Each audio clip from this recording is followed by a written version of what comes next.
Hello everyone, welcome to Mastermind. So today let us look into the part 8 of the series on Karnataka Economic Survey 2023-24. Hope you have followed all the 70 questions given in the last 7 parts. Let us get started now. What is the incentive amount provided per hectare to farmers growing minor millets under the Raitha Sanjivini Yojana? Rupees 5,000, 10,000, 15,000, 20,000. Please remember it is rupees 10,000. Second question says, what is the maximum subsidy amount provided for millet processing machinery under the Raitha Sanjivini Yojana? 5 lakhs, 7.5 lakhs, 10 lakhs, 12.5 lakhs. So the right option is option 3, 10 lakhs.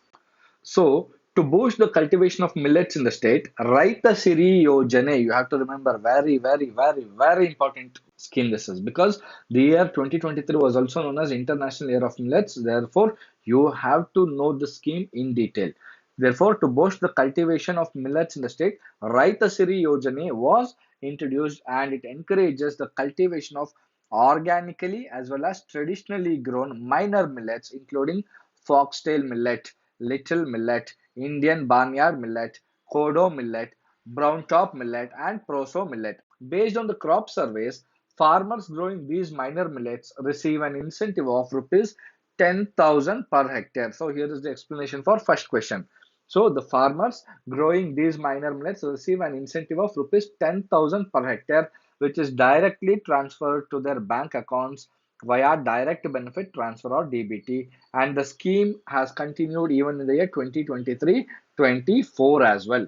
Additionally, to promote the processing, grading, value addition, packaging, and branding of minor millets, a subsidy of 50% or a maximum of rupees 10 lakhs. A subsidy of 50% or a maximum of 10 lakhs. So, what is the meaning?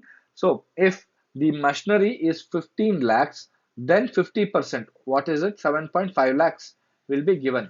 If the machinery is 30 lakhs, then 50% is 15 lakhs. 15 lakhs won't be given because according to the scheme, conditions or criteria, maximum 10 lakhs will be given. Therefore, it is either a subsidy of 50% or a maximum of rupees 10 lakhs is provided for millet processing machinery. Interested farmers, farmer groups, farmer producer groups, innovators, and public enterprises can submit proposals to avail the benefits of this scheme.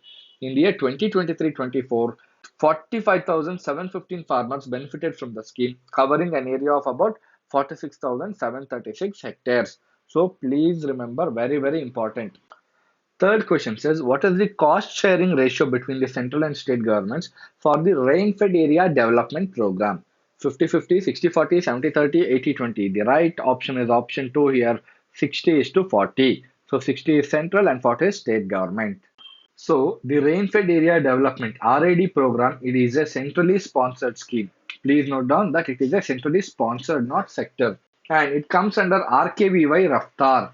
Rashtriya Krishi Vikas Yojana Raftar. Very important, note it down. And it has been implemented since 2015-15 to boost agricultural productivity in rain-fed areas. The scheme operates on a 60 to 40 cost sharing basis between central and state government and was integrated into Rashtriya Krishi Vikas Yojana in 2022-23. So, rain-fed area development aims to promote an integrated farming system focusing on practices such as multi-cropping, rotational cropping, intercropping, and mixed cropping, along with allied activities like horticulture, livestock, fishery, agroforestry, silvipastoral, apiculture, silage units, and vermicompost units. These efforts help farmers maximize farm returns, sustain livelihoods, and mitigate the impacts of extreme weather events such as droughts and floods. For the year 23-24, rupees 15 crore has been allocated and targeting the implementation of IFS activities across 4,384 hectares.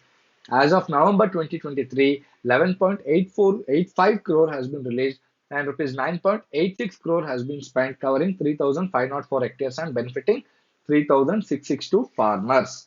Fourth question says, what is the purpose of the Kayaka Nidhi scheme?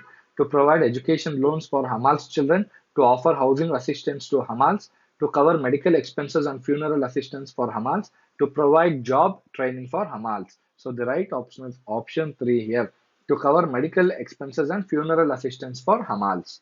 Kayaka Nidhi scheme is a very important scheme and you can expect it this prelims as well. So Please note it down. Kayaka scheme provides financial support for the medical expenses of licensed hamals or porters for surgical operations up to rupees 1 lakh. So note down the figure 1 lakh rupees for medical expenses of licensed hamals.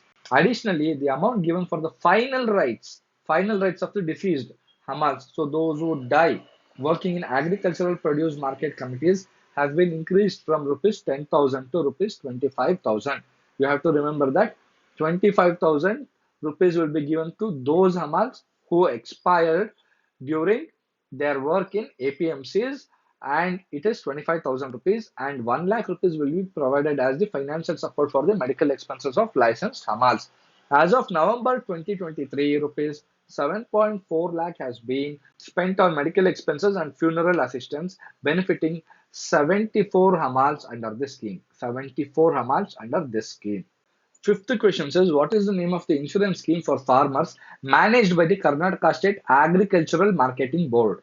Raitha Raksha, Raitha Suraksha, Raitha Sanjivini, Raitha Samruddhi. The correct option is option 3, Raitha Sanjivini. So even this is a very, very important scheme. Raitha Sanjivini is an insurance scheme. It is an insurance scheme for farmers managed by the Karnataka State Agricultural Marketing Board. Very, very important. You have to note it down. Raitha Sanjivini is an insurance scheme for farmers managed by the Karnataka State Agricultural Marketing Board.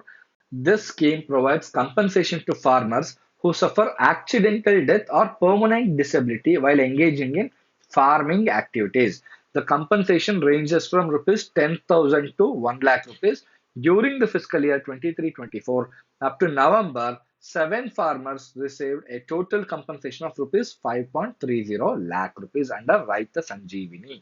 Note it down, Raitha Sanjivini is managed by Karnataka State Agricultural Marketing Board, and compensation is given in the range of 10,000 to 1 lakh rupees.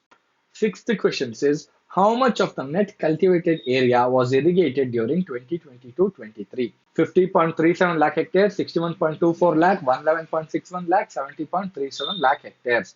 So, you know that 111.61 lakh hectares is the total cultivated area in the state of Karnataka. So, this cannot be the answer. Not all the cultivated area will be irrigated. So, you should know the figure here. It is option 1, 50.37 lakh hectares. So the total net cultivated area under various crops during 2022-23 is 111.61 lakh hectares. Out of this, only 50.37 lakh hectares were irrigated, net irrigated. Therefore, an additional, the remaining 61.24 lakh hectares need to be brought under irrigation in phases, prioritizing crops that show higher yields with irrigation. Very important, note it down. Seventh question says, what percentage does horticultural produce contribute to the total GSDP of the state? 3.75%, 4.88, 5.25, 6.12. So the right option is option 2, 4.88%. So horticultural produce contributes 4.88% to the total gross state domestic product of the state. 4.88%. Eighth question says, how many agroclimatic dry zones are targeted under the relaunched Krishi Bhagya scheme? 3, 4, 5, 6. The right option is option 3, 5. Krishi Bhagya scheme was relaunched in the 2023-24 period with a budget of rupees 100 crore. The scheme aims to implement 7,423 Krishi Bhagya package components in 106 taluks. In 106 taluks across 24 rainfed districts within 5 agroclimatic dry zones of the state.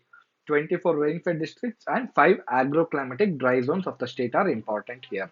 Ninth question says, the Karnataka Darshana tour program is aimed at which student demographic? Urban students, rural students, SC and ST students, high income group students. The right option is option 3, SC and ST students.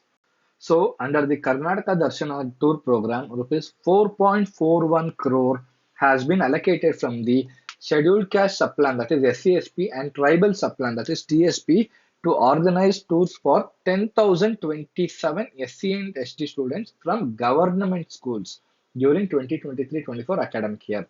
So this is very important as the funds are allocated from the SCSP and TSP to organize tours for 10,027 SC and ST students from government schools during the 2023-24 academic year. 10th question says, what is the primary purpose of the Tourist Mitra program? To promote friendly behaviors by natives towards tourists, to provide safety and security to tourists, to develop infrastructure, to train local guides. The right option is option 2, to provide safety and security to tourists. So, to enhance safety and security at tourist destinations, 458 home guards, including 75 women, have been trained. A total of 500 individuals have been deployed as tourist mitras to assist tourists at key locations, at key tourist destinations. Very important, please note it down. Even women are there under the Tourist Mitra scheme. So, with this, we have come to the end of 8th part. Let us meet again in the ninth part. Thank you.